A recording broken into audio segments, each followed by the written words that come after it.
Called? Yeah.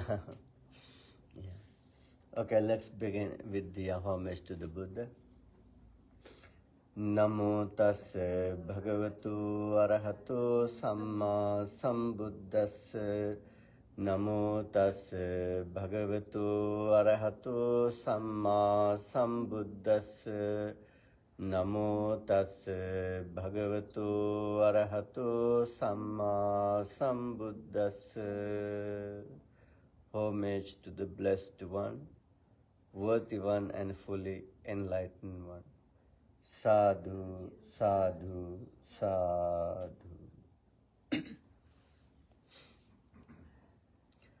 Okay,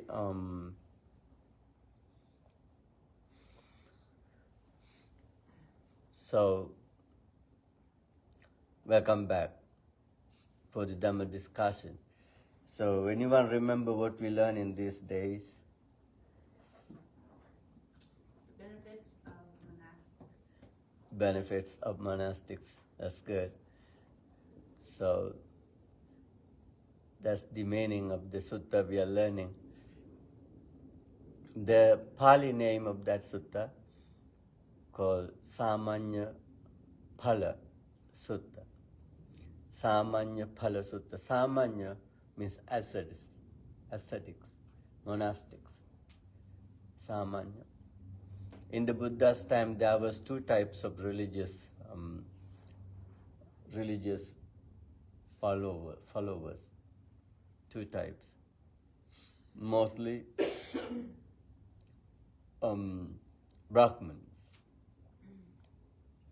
Brahmins. They had all the power. They claim by themselves they are the gods on the land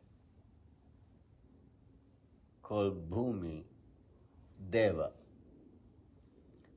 Usually gods living in the heaven, but Brahmins claim we are the gods on the earth. Not heaven, we have heavenly gods. That's our master. He's living in heaven. We are represent him, and we are the gods on the earth. They got all the power.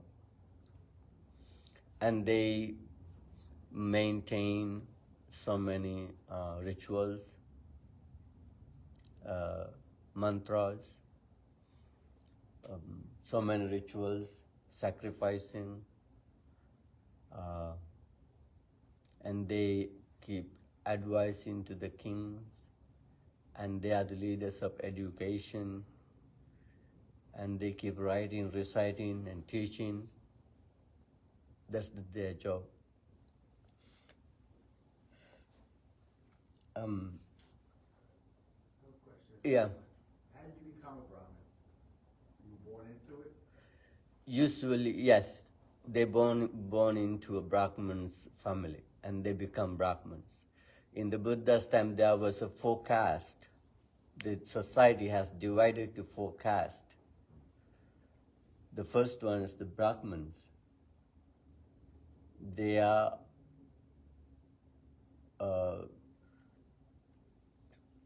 their job is learning and teaching and advising, guiding, and they cover all the spiritual part. And then the second Shastriya. Shastriya is the royal ones and born into a royal family. And their job is ruling the country and fighting, controlling, leading the society. And third is called Vaishya. Vaishya are the merchants, traders, and they keep doing business. Most of the millionaires, very rich people, and the farmers also. And Brahmins also keep doing farming, but the Vaishyas, they are prior to tradings. And fourth caste is called Shudra. Shudra, they are slaves. They have no rights. They only keep working for all other three higher caste. That's us. They're slaves to the... Huh? That's us. We keep working for. Not working like you're doing. Yeah, yes. It's kind of slavery too. What's the slave caste like? Hmm? The slave caste is called? Shudra. And they're below the untouchable. They are the, untouchable people. Oh, it's this. Untouchable. Okay. Untouchable people and no rights. And they slave to the traders, and they slave to the royals, and they slave to the Brahmins. And Bhante, this was in India, Yeah.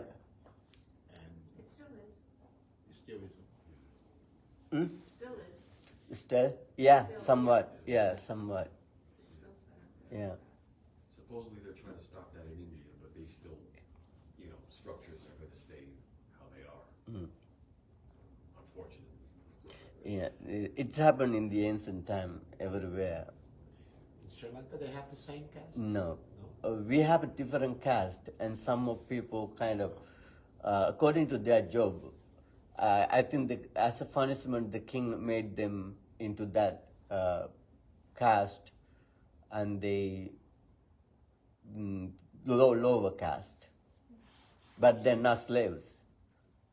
In Sri Lanka, we did not have that. Slaves. No, never. And they call lower caste, and king, as a punishment, king made them lower caste.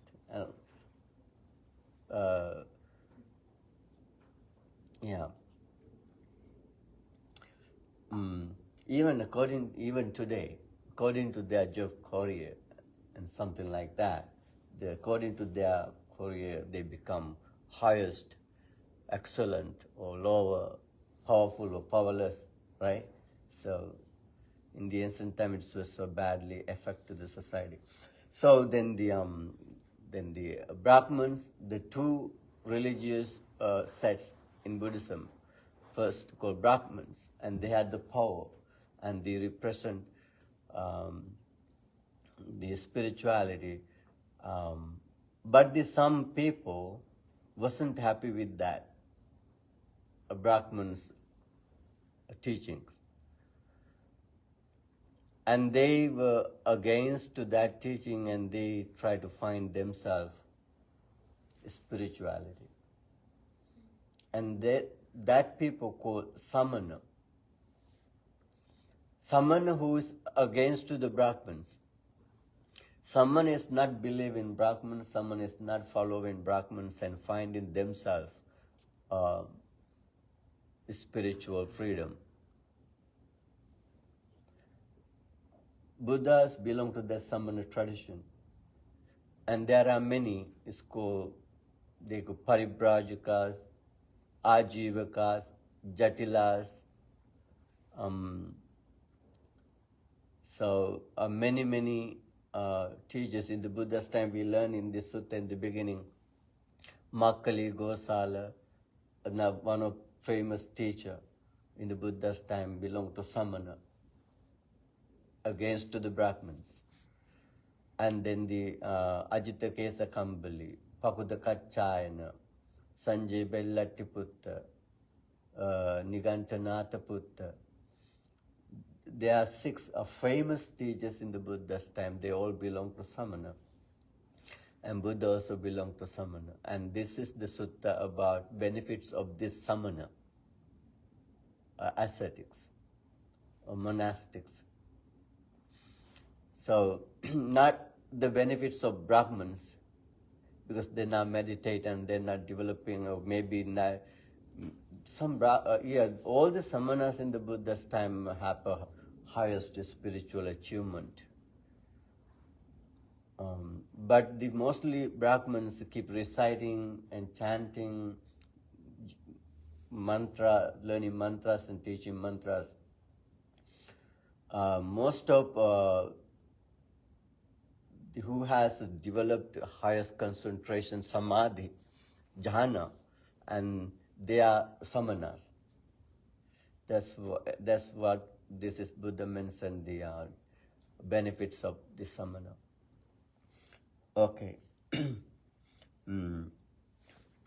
Well, how many benefits we learned so far? 3. 3 benefits. Remember? I don't remember the 3. One was being satisfied with your clothes and food, something like that. One is remember the king, right? Buddha teaching to the king. The first benefit, who is working in the palace, right? Serving to the king, respecting king, waking up before the king, going to sleep after the king, and where all the time when he meet, give a bigger smile and taking care all the palace thing and things of the king. Then he think, this is terrible. My king is very fortunate one. I think he has done so many good things in his life. So why I don't want to do that?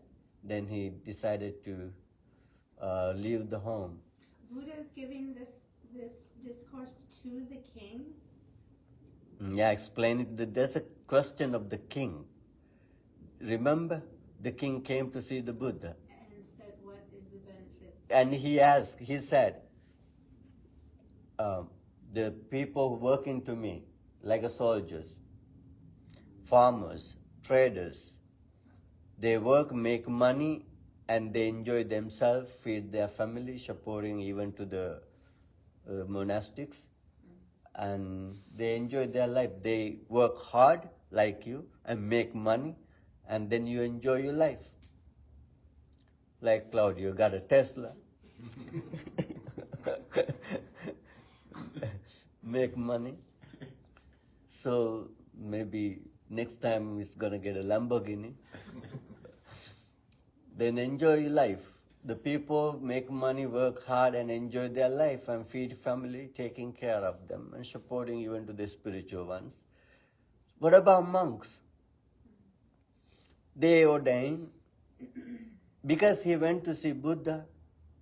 2,250 monks, 2,250 monks living, and he was amazed.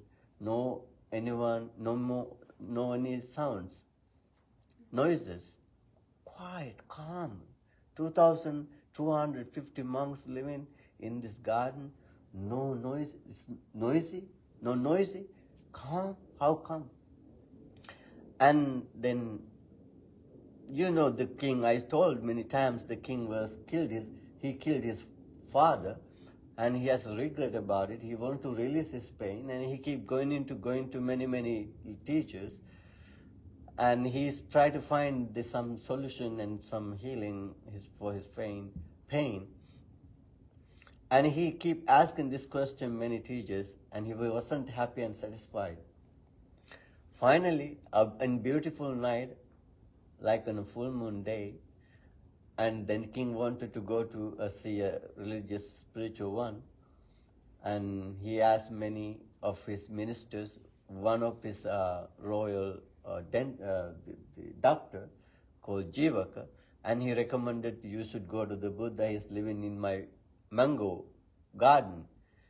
Then they came at that night in to see the Buddha, and Buddha was with the monks, and he never have seen Buddha, and he was confused when he entered into that. Why so quiet this? And then the Jivaka said, Buddha allowed to silence, quietness. The monks are very respectful, and they not make any sounds noisy in front of the Buddha. Then he saw monks sitting over there, and he asked, who is the Buddha? And then Jivaka saw him. That's the Buddha who's leading to the post and sitting over there.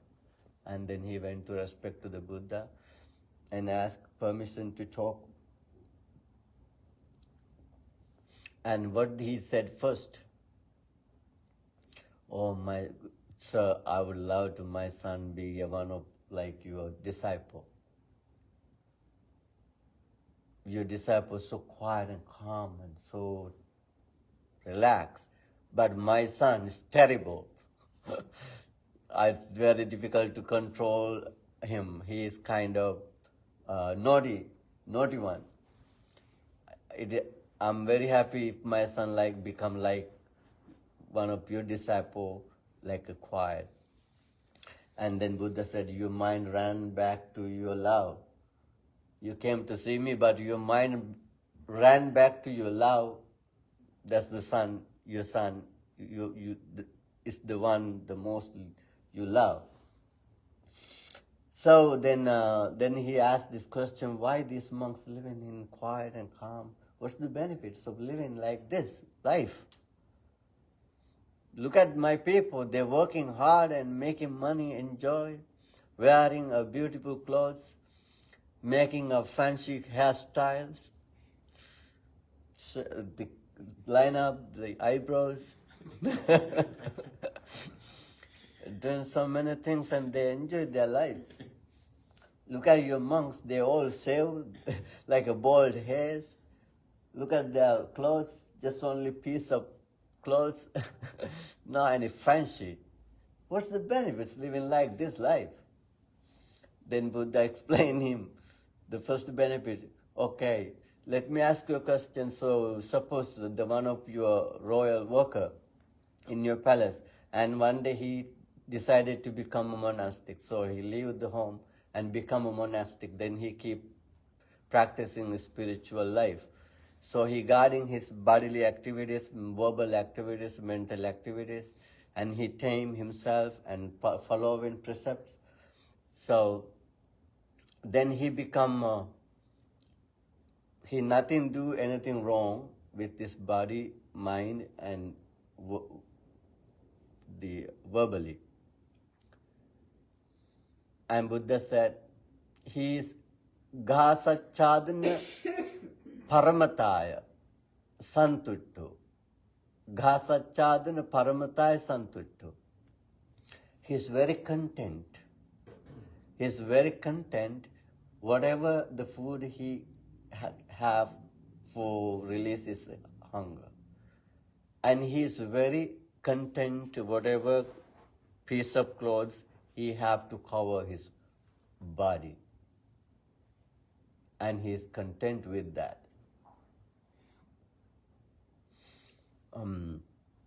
Then are looking for many options. He's not looking for Mexican, Italian, whatever he got, and he's happy. Let me tell you a very wonderful story. In the Buddha's time, Buddha once visited to the city of Kuru, and then the one of village in that state, Kuru state, called Tullakottita. And Buddha went to that city, and many people in that village, it's a town kind of, heard Buddha visited to our town, and they all came to see Buddha because the Buddha is very famous. Very famous. He's come from the royal family. Look, enlightened one, awakening one. So young, very young age, and they came to see Buddha. In that assembly, a gathering, there was a very young guy. His name is Rattapala. And he keep listening to the Buddha's teaching. Then he thought, oh, to live in like a householder, to practice this teaching is very hard, difficult. So to develop and to achieve this teaching, I should go become a monastic. And he asked to Buddha make him ordain. Buddha said, do you have the permission of your parents? He said, no. Then Buddha said, I cannot make ordain you without the permission of your parents. You know why? Buddha's father asked Buddha, don't ordain anyone without the permission of their parents. Why he asked that? because Buddha ordained his son, and Buddha ordained his stepbrother without asking his father. The Buddha's father is Suddhodana, right? Then he was very he suffered a lot after Buddha leaving the home, because he wanted to keep him, and he made everything comfortable for him, build 3 different palaces, prepare everything, not to leave home, to attach to the home. But finally he left the home, and he was very sad. After a long time later, Buddha visited to palace. In that visit, and ordained his son. And in that visit, and ordained his stepbrother. He ordained his own son? Ordained means, yes, Buddha's son was ordained? Buddha's son, Okay. Rahula. Actually, not the Buddha's son, Siddhartha's son, Siddhartha's son. Okay. while he was in the home, palace, as a prince. So he ordained his son, and then ordained a stepbrother. Then the king was upset. After you leave, my only happiness was my grandson, my family, my grandson and my son. Then you ordain them all. Then who is with me now? Who is caring my? Don't make anyone. And not only that, he loved his sons very much. And he explained, and the story says, when he heard Buddha took them to temple and ordained them, and he ran to temple and told Buddha, Putta pemam bhante, chaving chetva chamman chindati, chamman chetva mansan chindati, mansan chetva naharun chindati, naharun chetva attin chindati, attin chetva atti mijjagam tittati. And he said, he said, his son, right? You don't know father's love, mother's love, because you left when your son born. This son for their children is very strong and powerful, and it pierced the first layer of the skin. You know, the skin have a little layer, we can remove it. Not the skin. Top of the skin have a little layer, like a white color something when we move it. Then it pierced that first layer of the skin, and then pierced the skin. And then pierced the muscles, and pierced the sinews, and pierced the bones, and then entering and locating in the middle of the bones. That's how powerful is the love for their children. You don't know. Then you ordain everyone, how can I bear? How can I be patient? How can I live without them? Don't ordain anyone without permission of their parents. And Buddha then gave a order to the monks, don't ordain anyone without the permission of their parents. And then the Rattapala asked Buddha to ordain, and Buddha said, you have to have a permission. Then he went to home and asked parents. Parents said, no, they're very rich family, very, very rich family. A millionaire, maybe billionaire those days. Very rich family, traders, they're traders. He had a lot of money, and then their parents said, no, you are the only son we have. You have to take care of this family, a lot of money. You can do whatever you want to do. You can support, help, do many meritorious activities. Don't leave, stay home and do whatever you want to do. This is all yours. He said, I don't want them. I want to go to Buddha and to become monk. Buddha, they say no.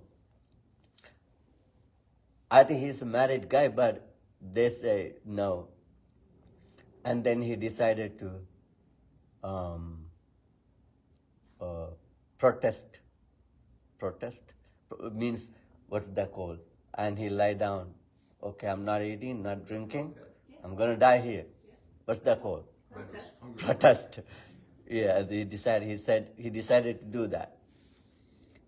So then parents keep asking and asking. He said, even he stopped talking. Then parents went to his friends and asked, go to your friend, ask him to enjoy his life. What are you going to do, the mad things? And his friend go to the Rattapala and ask, oh, my friend, what are you doing? Enjoy, you have a lot of money, enjoy your life. He said, no. And then finally, their parents thought he's going to die. He's going to die here. If he die, even we're not able to see him. Just let him go. Maybe he will come back. Because the life, and their parents keep saying, the ascetic life is so hard, so difficult.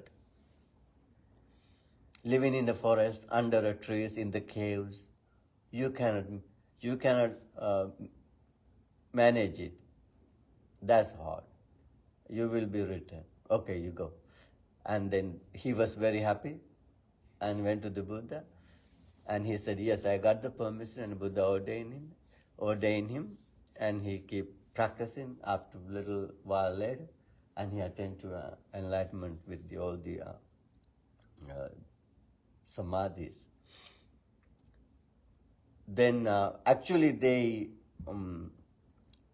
he was promised to his parents. Parents asked him to come back to home to see them. Okay, you go and ordain, but you have to come back to see us. Then after a while later, and he asked Buddha, Bhante, let me go to see my parents. And then the Buddha said, yeah, you should go. And he visited to Tullakotita, the village, his home village. And then he visited to his family in the lunchtime with the bowl. And his father was cutting his hair with barber. And he saw a monk walking towards his home. And he was very angry. You are the monk, bad monks, and you made my son ordained too. You lose my son. He was very angry with the monk. Wherever he see monks, and keep blaming. Because he wasn't happy because he lost his son. So he didn't recognize this is his own son. And he kept blaming. So he walked back, go away. Because he asked to leave when he saw him coming. Tell him? He didn't. That's the I'm explaining. That's the why this monk's life is. And he didn't tell anything, and he returned, and he stayed nearby. The one servant and took some kind of the bad food, yesterday food, spoiled food to throw away, and he take them to throw away. And then the monk was there. Then the monk said, "Okay, sister, give it to my bowl." So then this is spoiled. No, it doesn't matter. Just give it to me. And she keep pouring to it. And saw his hand and look at his face. Oh, this is my little master. So he ran back to the home and said, "Oh, madam." So, "Madam, this is your son is here." He's a monk. Then she said, "If you are telling truth, I give you freedom. No more slaves here. I release you from that slavery. I give you to the freedom. If you say truth," because he said, "This is your son is here." So she was happy. So then they asked his husband to take him back to the home. So then the father went to see him, and he kept eating the food. He asked, why are you eating this bad food? Come to home. He said, I came to home and you asked me to leave. So then I got some food. Then I ate. No, come and eat some good food. He said, no, I'm done with my lunch now. I don't need to anymore. Then he said, okay, then you may come tomorrow for the lunch. And then he said, okay. That's the monk's life. And he got any kind of food, and he's happy with that. He's not looking for anything good and the things. Whatever they get, and they satisfy with it. That's called Ghasa Chadana Paramatta Santuttu. And they content whatever they have to release hunger to cover the body, and they're not looking for anything else. That's very simple, right? Easy life. Then something like this monks, then the benefits of the being ascetic, right? The king, one of servant of the king become something like that. Not only that, also they abhirato paviveki. Abhirato paviveki, they are delighting in being secluded. They love to be alone, seclusion. They delighting in seclusion. How you delight? You're delighting Alone. You're delighting alone. Sometimes. You're delighting gathering. I delight in all of it. You delight all. A little of each. I like to be alone sometimes. Mm-hmm. I like to be around people too. Yeah. The most of people, and they happy being gathering, be together. As a husband, you love to stay with your wife. As a wife, you love to stay with your husband. As a parents, you love to stay with your kids, right? You love to see your brothers and sisters, your friends. You love to hang out with your friends. So people love to enjoy being together mostly. If not, even people love to stay watching movies, TVs, cell phones, not alone, engaging with something. Probably, mostly, apparently with the people. They enjoy get together. But the monks, they enjoy being alone. They live in the caves, under trees, in the forest, mostly. Even in the temple, in a room, in a small kuti, in a small hut, and they keep meditating. That's how they enjoy. Then when the king meets something like that monk, now the king keep bowing, respecting the same servant before he served king. Now king serve him.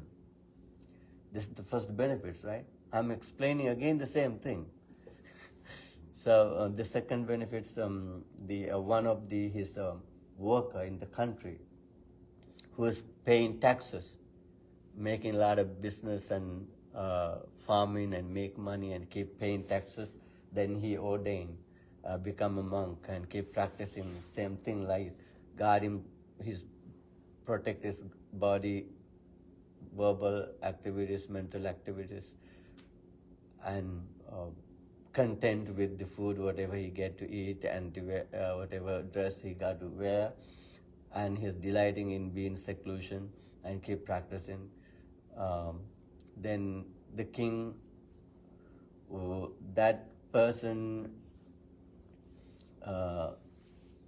become homeless, and he become ascetics, no more pay any taxes. But king not ask him to keep working and to paying taxes. The king respect him, and king used the taxes to help him and support him. At the third time, and then he has little deep and great benefits. And Buddha explaining then one of the person asked, Buddha has born, risen, and keep teaching wonderful, beautiful, pure, bright, excellent teaching. And then he wanted to practice, and he ordained and keep learning those teaching and keep practicing and meditating, and he reducing 5 hindrances called pancha nivarana, 5 hindrances. Those 5 hindrances is the desire or craving for the sensual pleasures, kama chanda. And then the malicious, hate, malicious, called vyapada, malicious. And then tinamidda, laziness of the body and the mind. And uddacha, kukucha, restlessness and remorse.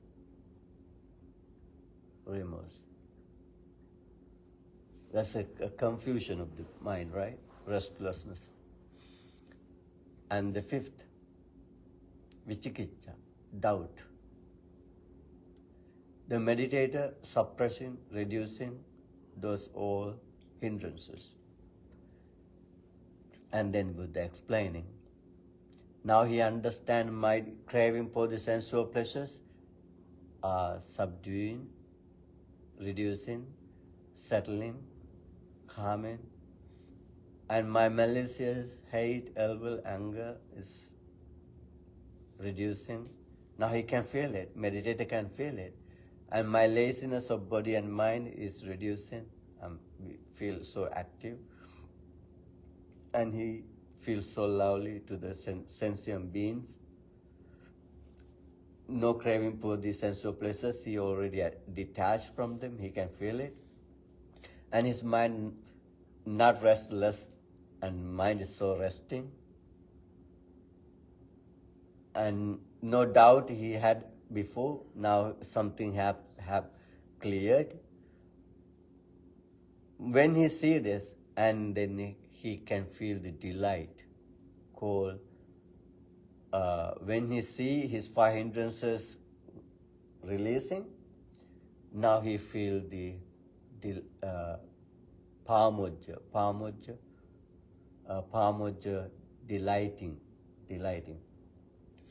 When pamujja, he feel the delight, then he feel the rapture, a joy, excellent joy.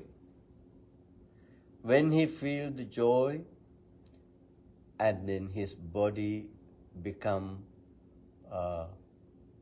pasaddhakayo, what's that called?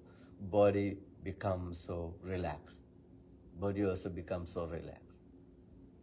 When body relax, and his mind start to focus, to be mindful. When he mindful, and then he feel the samadhi, concentration. And this is the 3rd benefits of being ascetic. This is finer and sweeter than 2 before, right? And then King asked, can you explain something else? And Buddha said, yes. Then he start to meditate. Now he meditate. Now Buddha take the teaching into deep practice of ascetic life. Now he meditate. Now he attained to 1st jhana. 1st jhana. How first jhana explained? 1st jhana has explained vivicceva kamehi, vivicca akusalehi, savitakkam savicharam vivekajam pītisukam patamajjanam upasampajja viharati. 1st jhana, right? What's the jhana? Absorption.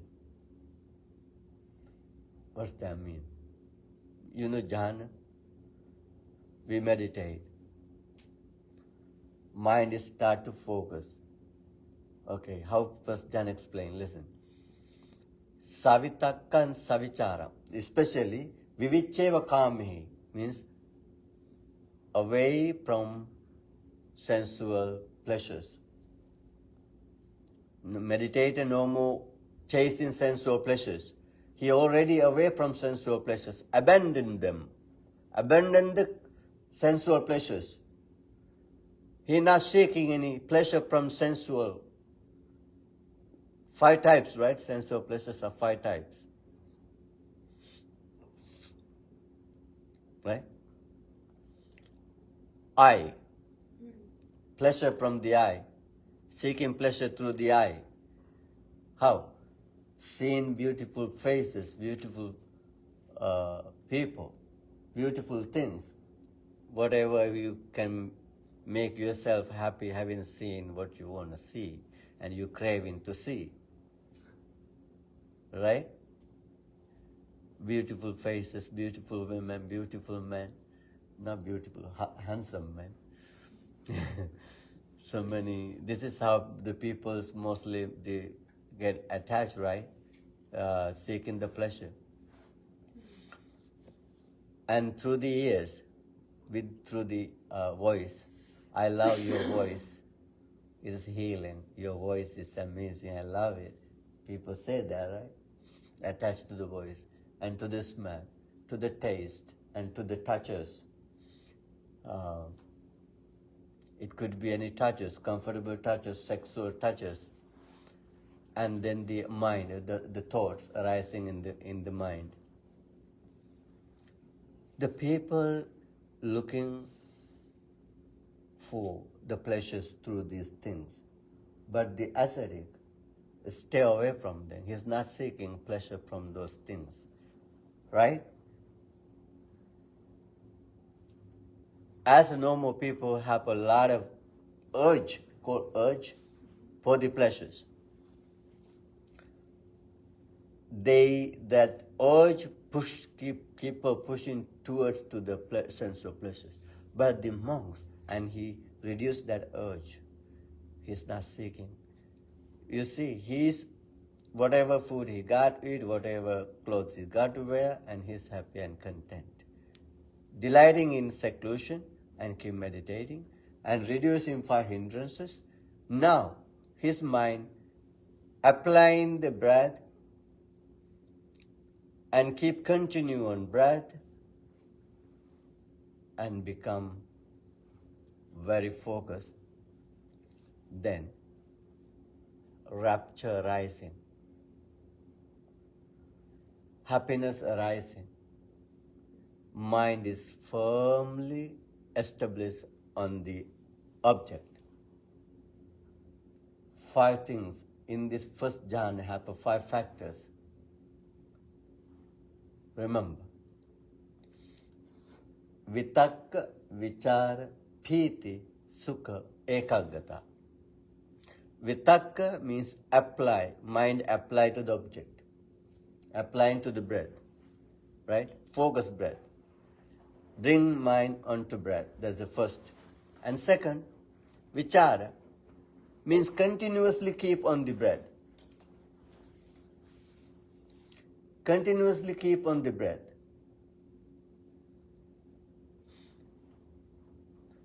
While he keep continuously focusing on the breath, and his mind become relaxed, breath become relaxed, body become relaxed.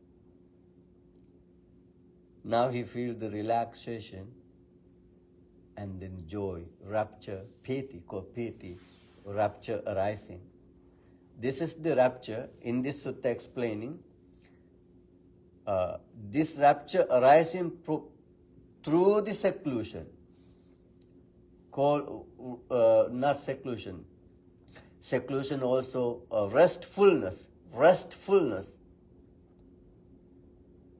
Vivekajam piti sukham patamajjanam upasampajjati. Vivekajam, that samadhi, concentration, absorption arising through the restfulness.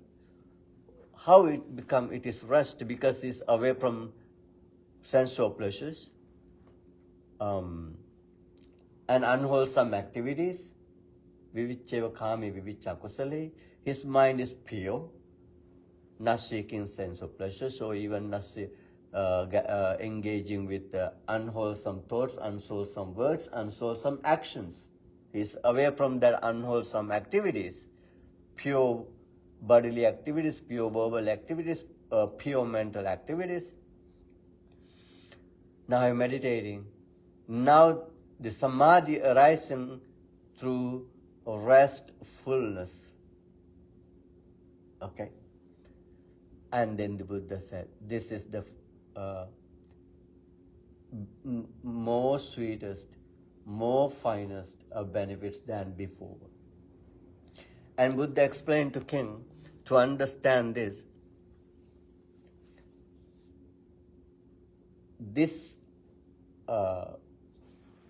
joy and happiness filled his body with like a soap. In the Buddha's time, there was a kind of soap, not a hard, very hard. That soap have mixed with the water, okay, like a sponge, put into the water. The water not oozing, but the water have make wet entire sponge, right? Like the soap in the Buddha's time, kind of flow mixed with water and kind of powder mixed with water and keep mixing very well. Then every parts, every particle, every little thing in that flow or powder is wet. Not water, not oozing, but it's already soaked. The water soaked into the soap like a sponge. Buddha said, joy and happiness and filled his entire body. There are no any part of the body touched by that joy and happiness. That means his entire mind and body has touched, filled, soaked, wet with that joy and happiness. Can you imagine that? Do you see the Buddha's the simile?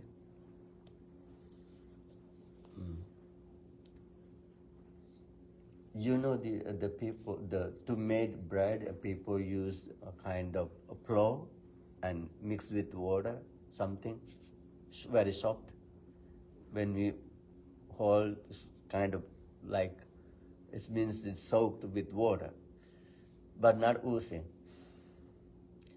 So the meditator in the first jhana, and he feel his whole body filled with joy and happiness.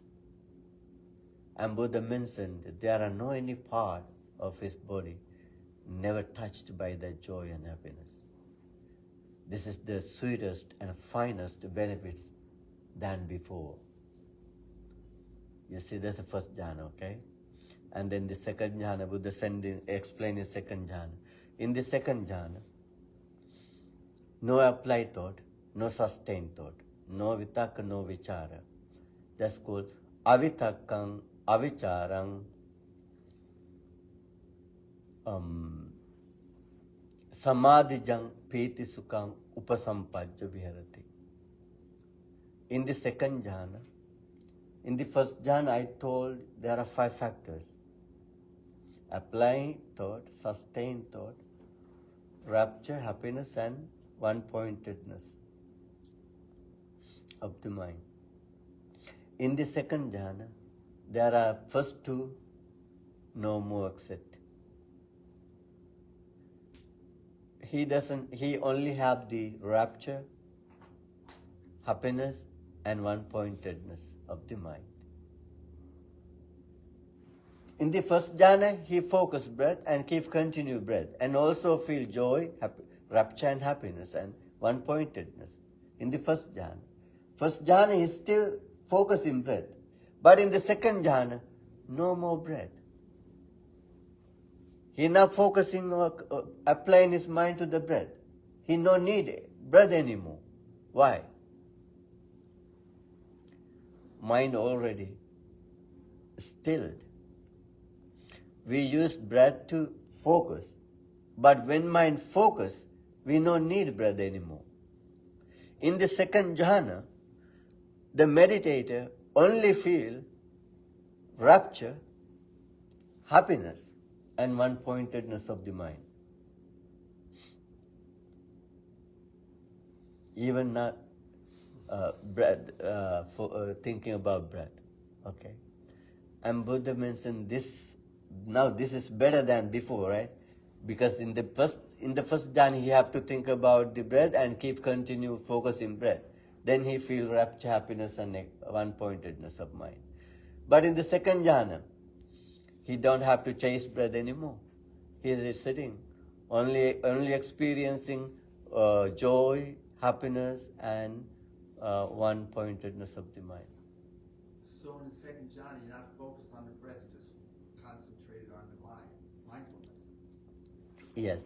After first jhana is able to enter the second jhana because in the first jhana he focused breath. Now he already have that. But he think, then he usually the applying and sustaining on breath is going to be disappear. And the simile to in this state of mind, and Buddha gave a simile, a wonderful simile, like a lake. The lake. There's a lake, no inlet, no water come from anywhere. There are no inlets, water get into the lake.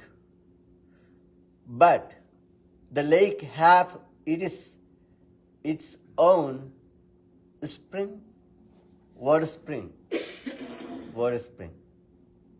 That spring is cool and cooling entire water in the lake. And Buddha mentioned here, there are no any ways water of the lake not have been cooled. That means entire water is cool. Why? Now water come anywhere else? And cool, not only cool, even pure.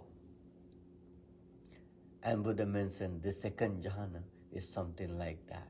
And Buddha mentioned his body. There are no any parts of his body haven't touched by that joy and happiness and equanimity.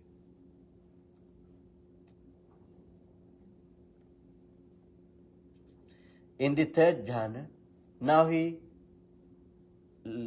letting go the joy, rapture. And in the third jhana, he don't enjoy the rapture. He only enjoy the happiness and equanimity.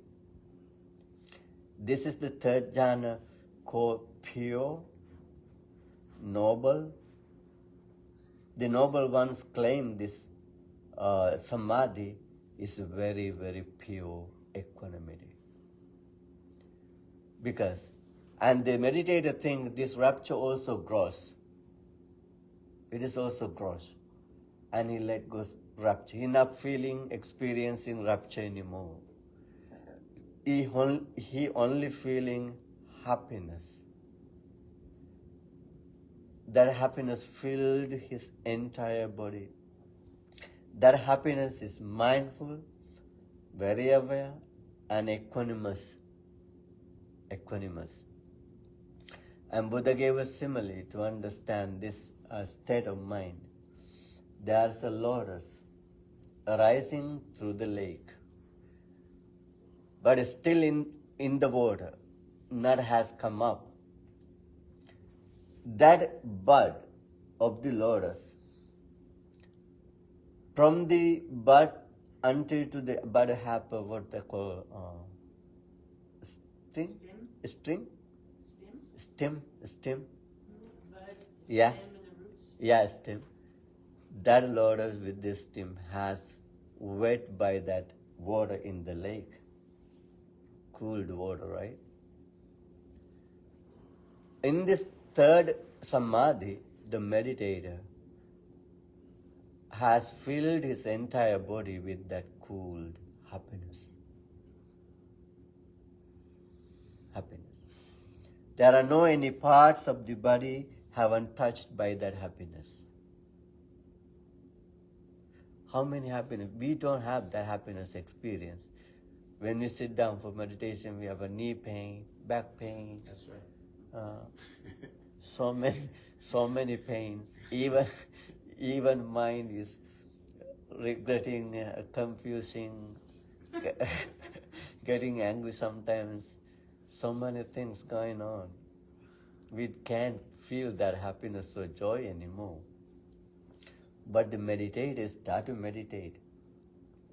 Believe me, when you start to focus, we don't feel this any pain. No.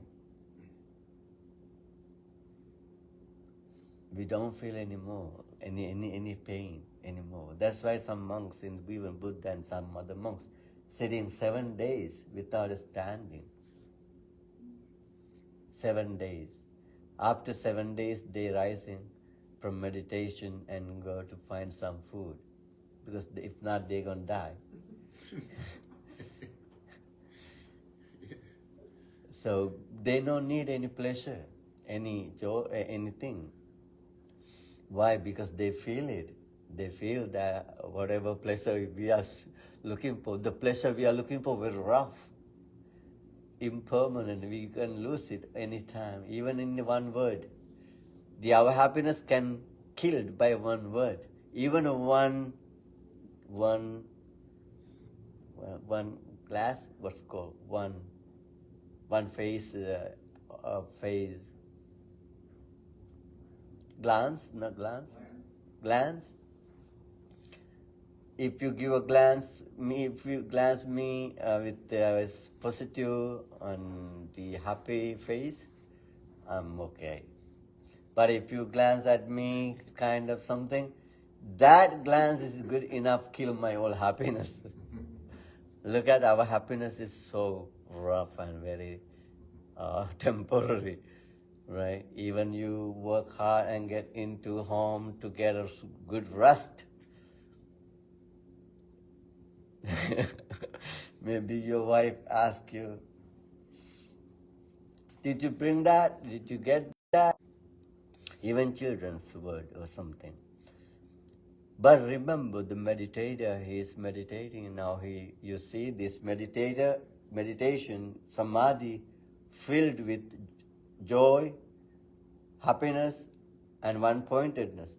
In the third samadhi, the meditator thinks even this joy is rough, too rough. Just let it go and only feel happiness. And then the fourth jhana, and even think, even this happiness rough, gross. And he even released the happiness. Then what? Now what? Nothing.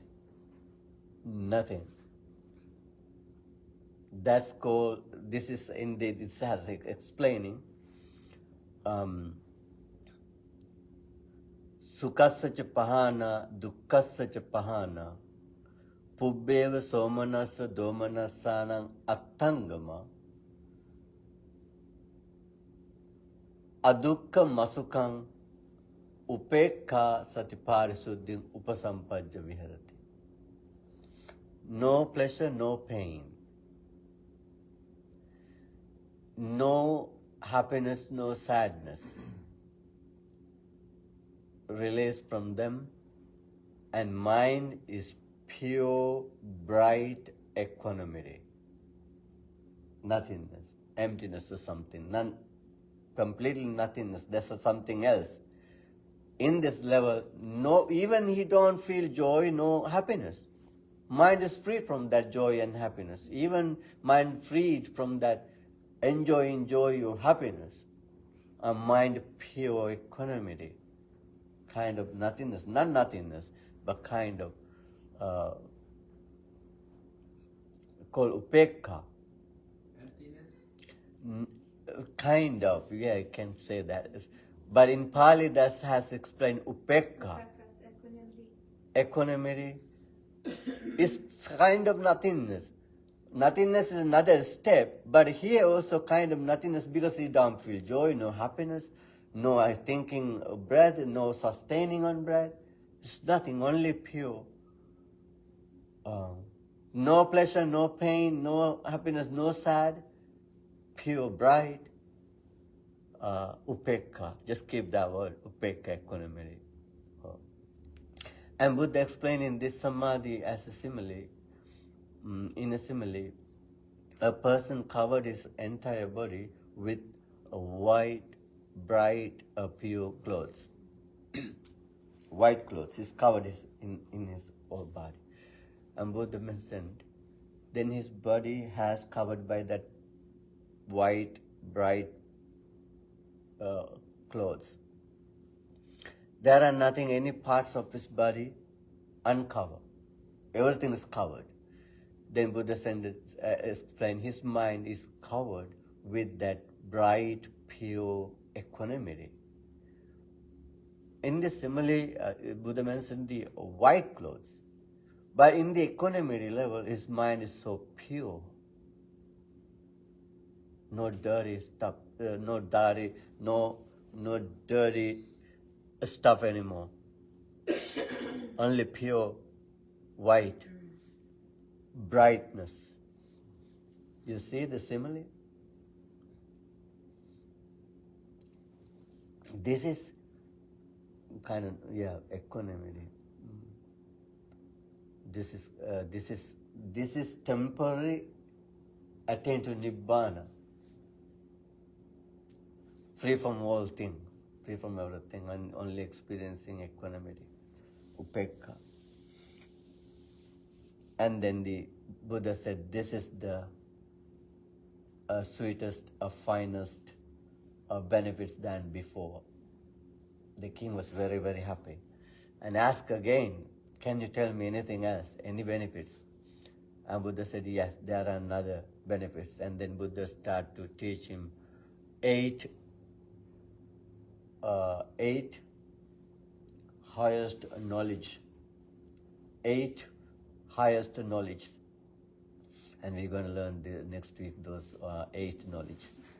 You stopped at a fourth jhana. There's 6. Just only 4 jhanas. Oh, there's only 4 jhanas? Only 4, Only yeah. 4. But according to the Sutta 4 and according to Abhidhamma it's a 5th. 5th, yeah. Oh. According to Abhidhamma 5th because 4th is upekha. with upekha, same thing actually. It's same thing. You say, remember the first jhana have a 5, but in the second jhana only 3, because after first jhana the vitakka and vichara applying and sustain reduce. In the according to Abhidhamma, first apply not in the second jhana. Second jhana begin with sustained thought. Yeah, do you have any question before we end up the session? The story about the king's suffering is so beautiful. Mm-hmm. My heart is feeling for that father. His king. father, yeah. I think Buddha also healing his pain too. His pain too. I think Buddha crafted his answer to help him. Yeah. So then he become very Buddhist follower and He supporting. released the slaves. Yeah. He permits the monks. And the only thing the king requests is ask the parents' permission for Yeah. ordain. He not ordained, but he keep ruling the country. But he get killed by his. No, he asked the Buddha. Yeah. He must get parents' permission. Yeah. They made a trade. Yeah. Buddha help him heal his Yeah. heart from his suffering. Yeah. And the king asked the Buddha, get the parents' permission Mm. for the ordain Yeah. from now on. Yeah. They made like agreements. Yeah. That's yeah. Very beautiful. Yeah. Yeah. Let me give you blessing and the transfer merits. Akasattha chubummattha deva naga mahiddhika punyantang anumoditva chirang rakkantu sasanang chirang rakkantu desanang chirang rakkantu mang parang sabbhitiyo vivajjantu sabbarogo vinassatu mate bhavatvantarayo sukhi digayuko bhava Bhavatu sabba mangalang rakkantu sabba devata sabba buddhanubhavena sabba dhammanubhavena sabba sanghanubhavena sada sotti bhavantu te sadhu sadhu sadhu. Okay, thank you for joining. Thank you, Marian, for being waiting, and thank you for hosting. Thank you. See you. Okay, thank you. See you next week. See you next week. Okay, Bhante. bye-bye. Bye-bye.